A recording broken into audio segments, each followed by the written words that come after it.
We've had a decent start to the new quarter, continuing from where we left off in Q2. Portfolios are well positioned, both local and global. We made very good investment changes across local and global portfolios, and further strong gains were cemented over the past month. So with the preamble out of the way, I'm going to now move on to the nitty-gritty. The events really over the past month, we've had quite a few central bank meetings. There was a cut at the Fed and the Bank of Canada. Then at the beginning of October, there was a bit of a flare-up in the China-US trade dispute, but that seems to have been quietened down with a meeting face-to-face between Trump and Jinping. So everything's settled down on the trade front. And we've had solid GDP growth across the world economy, both amongst the G7 economies and emerging markets. Other newsworthy items over the past month: a new prime minister in Japan, the first ever female prime minister, Sanae Takaichi, and she's a strong advocate of Abenomics. If you recall, Abe was the prime minister about 10 years ago, and he was very much for structural reforms, fiscal stimulus, monetary stimulus. So with a very pro-growth policy in store, we've had strong gains in the Nikkei index, which we expect to continue. Q3 earnings, very strong, particularly in the US, which of course is the world's major market and accounts for 65% of the MSCI All Country World Index market cap.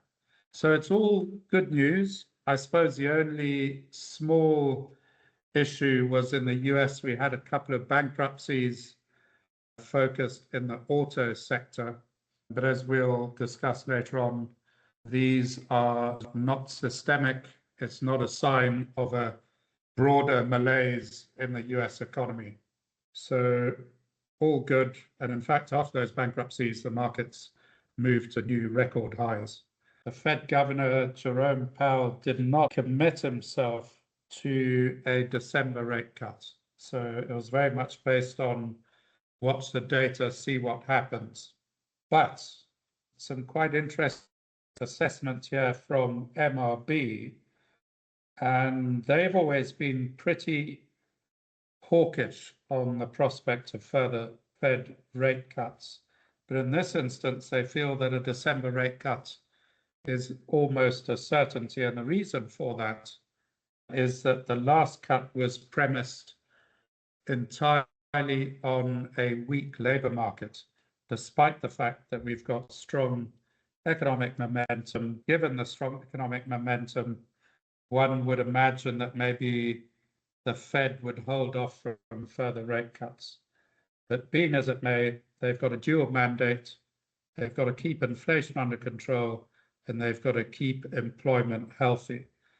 And as we all know, there is a government shutdown in the US that began on the 1st of October. It's ongoing, resulting in a lack of economic data releases, in particular, and most importantly, on the labor market.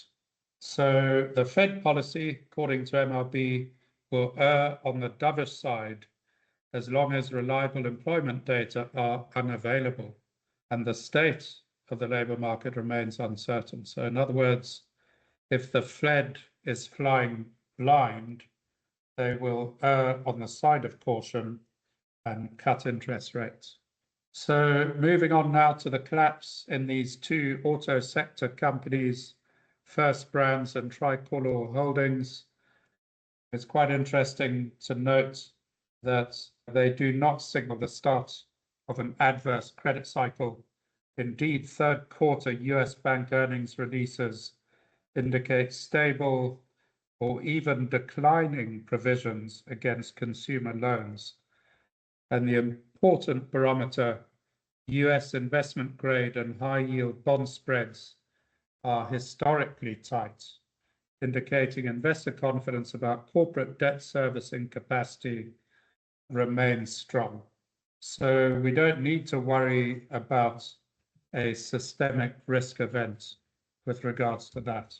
And I think now moving on to really an exciting part of the discussion, and I say exciting because the Mag 7 stocks have become so important in the US market and so important, therefore, globally, that it's quite key to see what they're up to.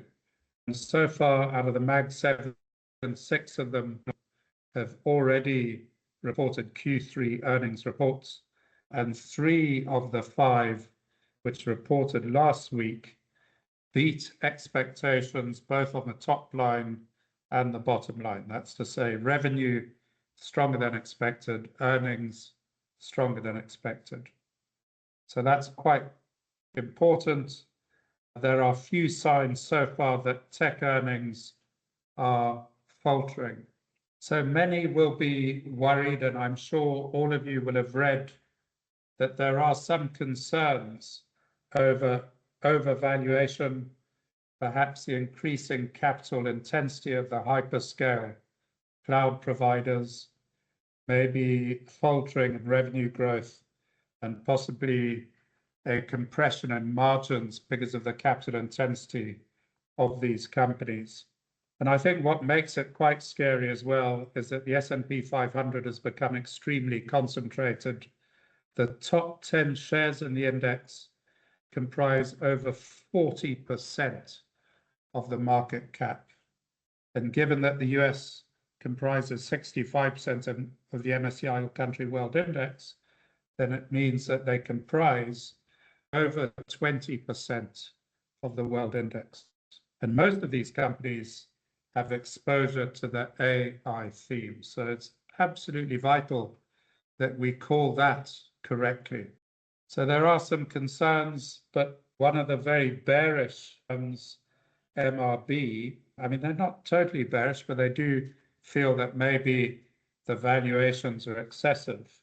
They make this comparison with the dot-com bubble, which is instructive.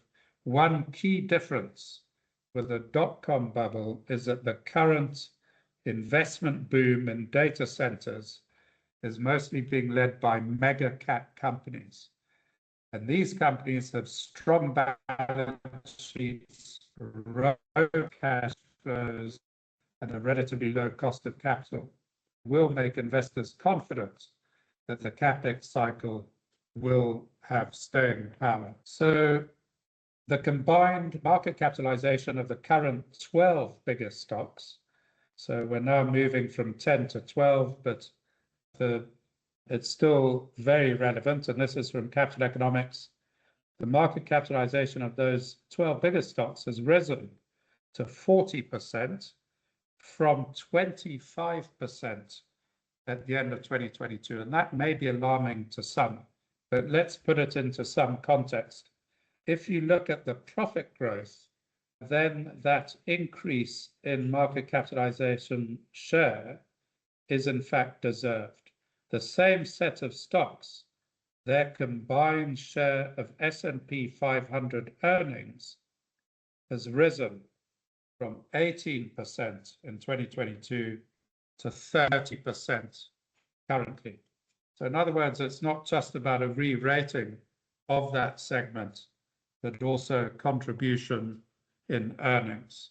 And now I'm going to move on to what I feel is the best news till last. It's from the chief economist of Capital Economics.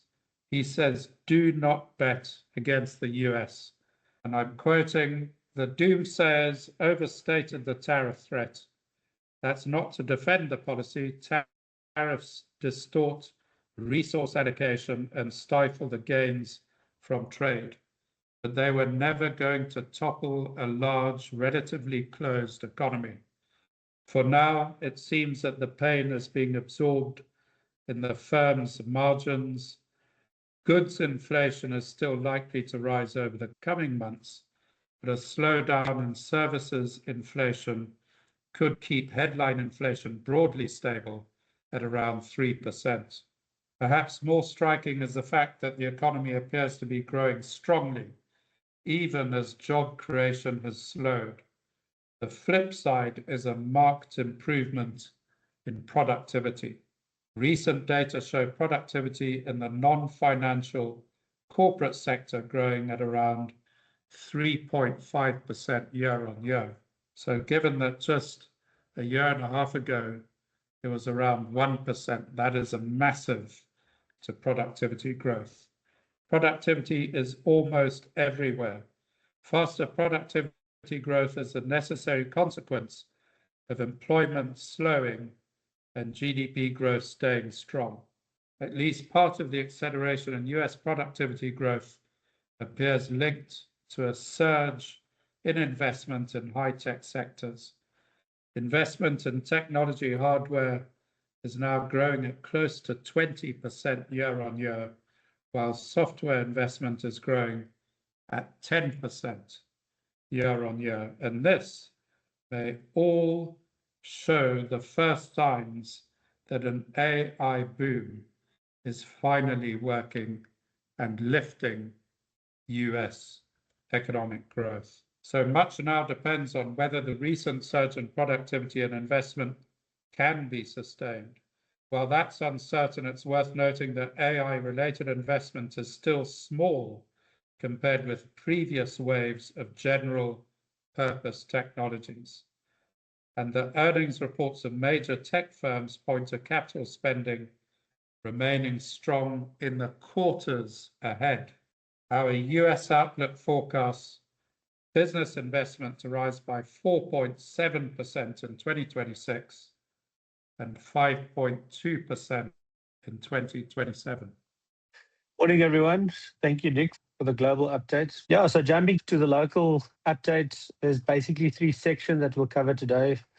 First one, macroeconomic overview. There's some data points that came out in October that I think is worth highlighting. And there's also a nice little summary of some of the main data points, including GDP, inflation, and interest rates. At the financial market overview, which includes some very interesting, I think, data on the performance of the JSE, the top performers and the losers in the JSE, and then also sort of a year-to-date overview of the different sectors and how they performed. And then lastly, a quick summary of the investment case for South Africa. We received a very good report from one of our local brokers, and I think there's some very good insights to be had from that report, and I'll be sharing some of those points. Apology in advance if I go over the time slightly, but there's quite a bit. Just moving on to the macro sides, there's obviously quite a lot of data points that get released on a monthly basis, but I'm just going to highlight a few that I think is worth mentioning. During October, there was the quarterly labour survey released by Stats SA, so it gives some indication of employment in South Africa, and this was for the second quarter of 2025. So formal non-agricultural employment contracted by 0.8% quarter on quarter, and then also 2.1% year on year. This is equivalent to a net loss of about 80,000 jobs. So after reaching a peak in 2000 or mid 2023, employment has steadily declined since. So of the 8 sectors that were surveyed, 6 experienced employment contractions. So yeah, unemployment or the loss of jobs pretty broad-based across the economy, which I'm sure most of us are aware of. Then jumping to inflation. Inflation has been something we've been keeping an eye on during the year. It's also at unprecedented low levels, and just looking at the latest reading for September, 3.4% year on year, and then that's slightly up from 3.3% in August. On the right-hand side, you'll see there's a sort of a turquoise graph of inflation in South Africa, or CPI, headline CPI, over the last plus minus 26 years. The sort of dark highlighted section is between 3 and 6%, which used to be the target range. And that's been brought down over time to 4.5% by the Reserve Bank. And then now the most latest announcement by the Reserve Bank is that they will be focusing on a 3% inflation target. The current CPI is slightly above that, but very much under control. If you just look at that graph over the last 26 years, there's not a lot of times that we had inflation at these very low levels. As Nick also alluded to in the global reports, oil prices are quite low, and the outlook for that is to remain at sort of the mid $65 level, and that bodes very well for inflation in South Africa as well. Then new vehicle sales. I suppose the question sometimes is, why do we look at new vehicle sales? So it's quite a key economic data point because it serves the leading indicator of the overall economic health and consumer confidence. It's also a big part of the economy.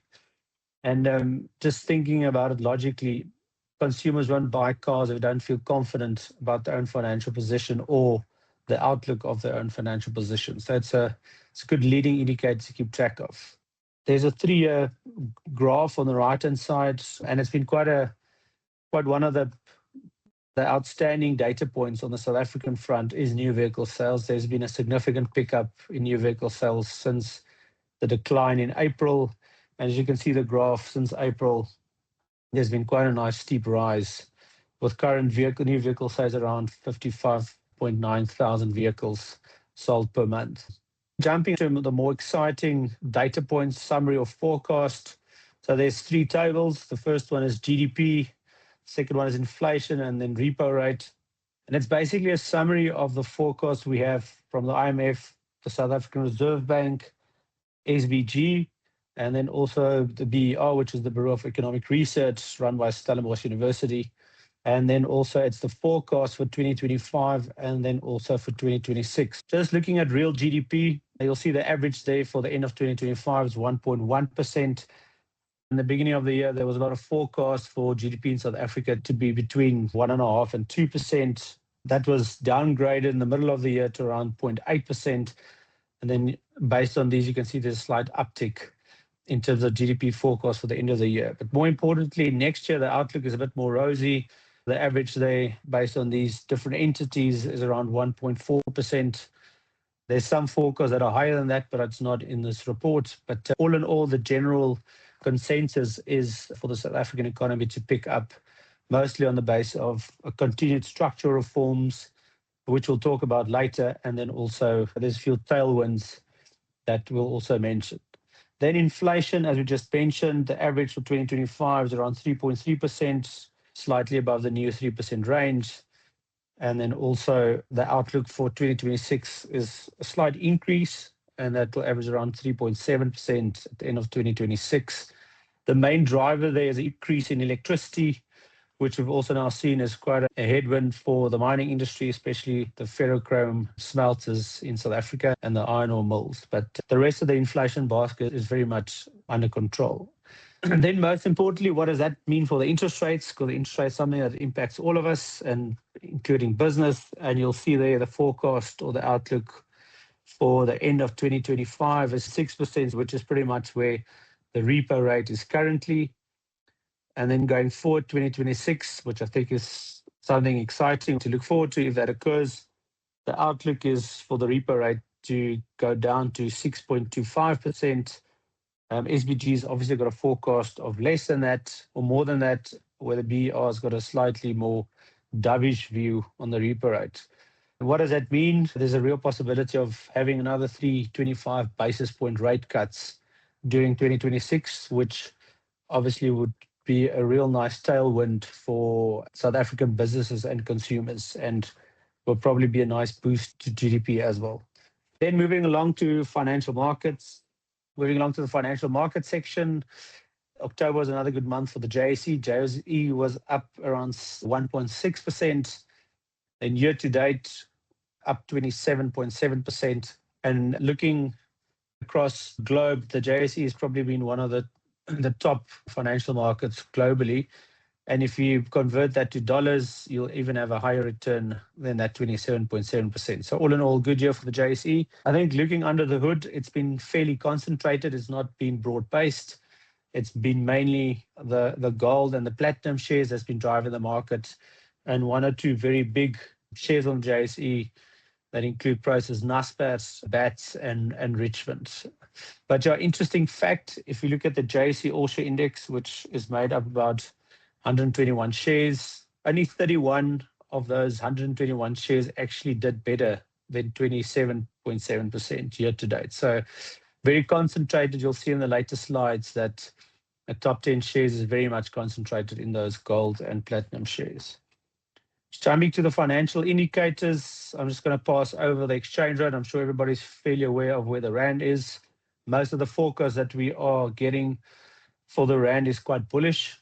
Some research houses forecasting a rand dollar exchange rate even below 17 rand. So I think watch the space. The outlook for the rand seems to be quite positive. Then the big story of the year, gold and platinum. I mean, gold up 52.4% year to date, and it's slightly just below the $4,000 an ounce mark, but being outshined by platinum up 59.5%. And we've obviously seen that in the rally of those platinum shares as well.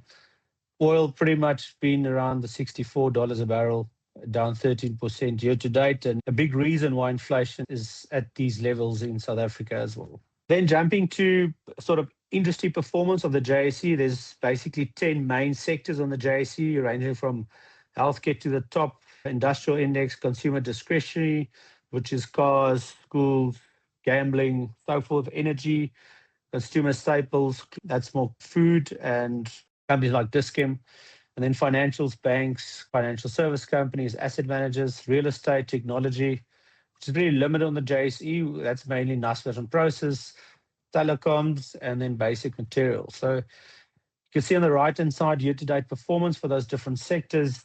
I'll just highlight a few of them. If you look at the worst performance year-to-date, healthcare down 25.2%. The industrial index, which includes companies like Sappi, Rao, Bidvest, and so forth, down 16.8%. And then consumer discretionary down almost 10%. Then if you look at the bottom, those are the top performers.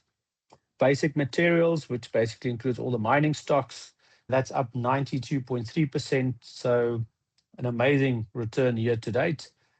If you look at over a 3 to 5 year period, you'll obviously find something different, but just looking at it year to date, it's been an absolute amazing run. Telecommunications, there's only 4 companies there: Telkom, Vodacom, MTN, and Blue Label. They've also had their time in the sun, up 68.3%. And then technology, which is up, I think Naspers up about 45% year to date, and then Process up close to about 60%. So yeah, very sort of, I think, interesting to look at it from this point of view, but yeah, clearly some clear winners on the JSE. Moving along, just to shoot some more insights into the winners and the losers. Apologies, you'll see the losers table is slightly upside down, but I'll touch on that when I get to that. If you look at the left-hand side, the blue table, that's the top 10 best performing stocks in the all-share index. Year to date, you can see the top 8 companies there, all gold and platinum shares, ranging anything. Sibanye-Stillwater up 209%, all the way to Impala 118%. So absolutely shooting the lights out year to date. And then again, 2 telecom companies in their Blue Label and MTN at 9 and 10, 116% and 94%. So yeah, really good returns. If you had those shares, you would have made quite a bit of money. I'm not sure who was brave enough to put a lot of those shares in their portfolios, but yeah, it's had a very good run. And then on the right-hand side, the top 10 losers, and starting from the bottom there, Montauk Renewables down minus 55%, Sappi, Cup, Truworths, and then moving all the way to Tokosan. That's more of a bit of a mixed bag. The industrials in there, consumer discretionary in terms of Foschini, healthcare in terms of Aspen, and then obviously energy in terms of Tugela. Yeah, and then jumping lastly to the investment case for Africa. On the left-hand side is just some structural reforms with a few points there, and then on the right-hand side, some cyclical growth drivers highlighted as drivers that forms part of a nice tailwind to South Africa, the South African market, and sort of the outlook for it. I'm just going to read from this report. I think it's a very insightful and comprehensive report, and yeah, there's some good points to take away from this. So just in terms of outlook, we are constructive on the outlook for South African risk assets in 2026, as South Africa are poised for a real GDP growth lift to 2% after being stuck in a 1% territory since 2008. We expect South Africa to deliver positive earnings and GDP growth delta in 2026 on easing structural constraints together with some cyclical impetus from lower short-term rates and fixed investment rollout. Constraints still remain: slower global growth and US policy uncertainty. Secondly, still relatively fragile business and consumer confidence, on the government of national unity tensions.